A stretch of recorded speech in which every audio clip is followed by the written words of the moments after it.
Hello everyone, welcome to the latest release of Maros and Taro. I'm Simon, the Product Manager. In this update, we are focused on what really speeds up your workflow, faster modeling, and better insights. Now let's dive into what's new. For both Maros and Taro, you will see a range of improvements designed to make your experience smoother. This includes disable impact keyword, group disabling on the full model, node, or system level, batch turning on or off rate management operations, and we have also introduced refreshed event logs. In addition, for Maros, we have enhanced the criticality reporting for complex flow networks with the inclusion of export node criticality. Now let's start with disable impact. You can disable unscheduled, scheduled, and conditional elements to test different scenarios.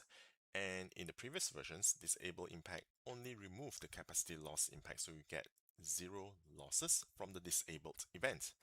However, events would still occur and this would trigger any associated conditionals or maintenance resources. So based on your feedback, what we have done is to introduce a new default behavior. And what this default behavior would do is that the event will no longer occur at all. It will have no impact on capacity. It will not consume maintenance resources, nor it will trigger conditionals, and also not appear in the event log. So take this model as an example. We have a node here, and within the node, we have a failure of a pump. And the pump is disabled and has an MTTR of 24 hours and requires a crew to repair it. And the associated crew, has a mob time of 24 hours.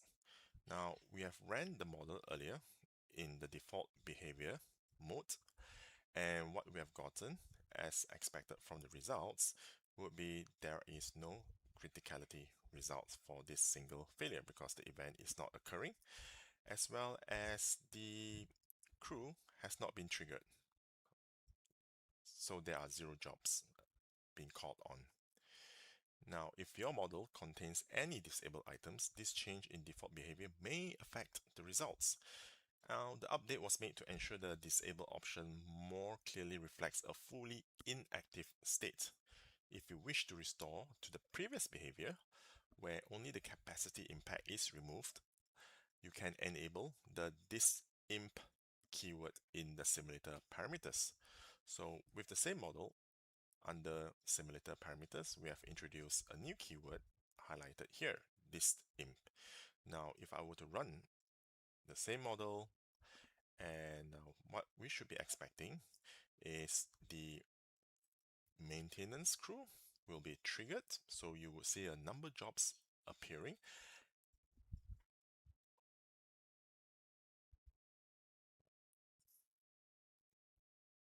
So back to the results. Again, there are no losses here, but you could see that the MTTR of approximately 48 hours with logistics of 24 hours. Likewise, you could see that the crew has been called on to perform the repair work. So this is the impact of enabling and disabling the new DISIMP keyword. Again, the default behavior is a disabled item without triggering any resources nor conditionals. Now, users currently manage events, whether it's scheduled, unscheduled, conditional, individually, which becomes inefficient when handling large data sets or performing sensitivity analysis. Based on your request, we have introduced a new system group disabling or full model or even node disabling feature. So using this example, you could see that I can disable this on any level, all the scheduled activities, failure modes, or conditionals. Okay. So the same extends to the rate management operations. Now, if the model has any rate management operations and you like to run models with and without the rate management operations, you could use the same feature that we have introduced here, whether it's on the group level or the node level. Okay, so these options are available. We have also refreshed the event logs, and these event logs are now more user-friendly. It has filtering option as well as sorting. So to enable this, what you could do is to run a model with the event log output option checked, rerun the model, and you should be getting the new event logs in version 10.02 and 6.02 for Maros and Taro respectively.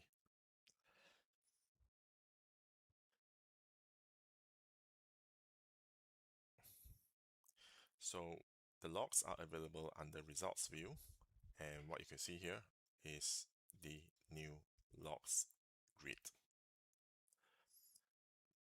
And the filtering are available in this button, and you can filter the number of cycles, etc., etc.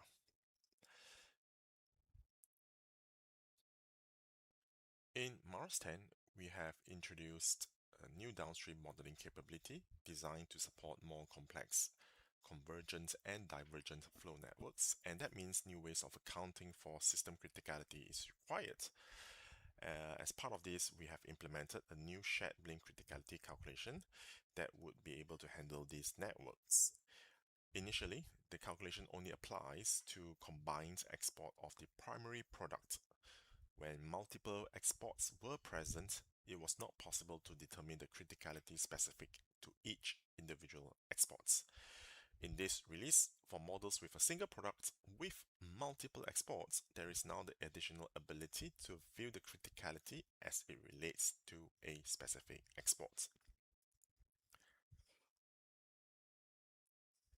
Now, the example shown here illustrates a system where flow diverges into an on-spec export and an off-spec export, with a processing unit required for the on-spec pathway. Now, when all flow is directed through the on-spec route, the system will by default produce 100 units for the on-spec export and 0 units for the off-spec export. As shown here. Now, when there is a process unit failure, there is no combined volume loss because the flow is merely redirected to the off-spec export path. Now, when looking at the shared blame system criticality results, which you can find here under results view and in the events results, we can see that there is no loss for the combined export as seen in this table here. The flow has just been redirected from one export to the other, which explains why there is zero absolute loss on the system, right, for combined exports.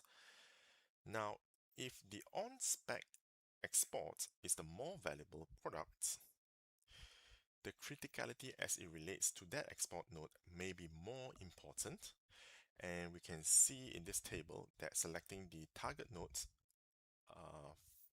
for criticality as on-spec displays as a loss, right?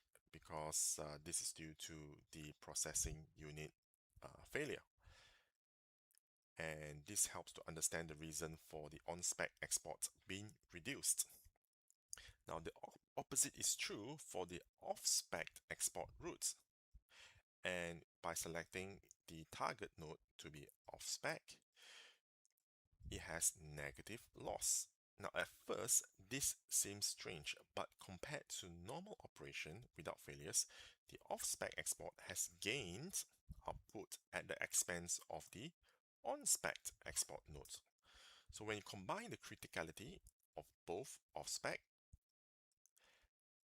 and Onspec, it adds up to the combined export node criticality of no loss in this simple example. Okay, so if you'd like to dive deeper into Maros 10, you can find more details in the Knowledge Center, the release notes, and the help file. I hope you will find this video useful. If you have any questions or would like to get in touch, please email digital@dmv.com. Thank you for watching. Bye-bye.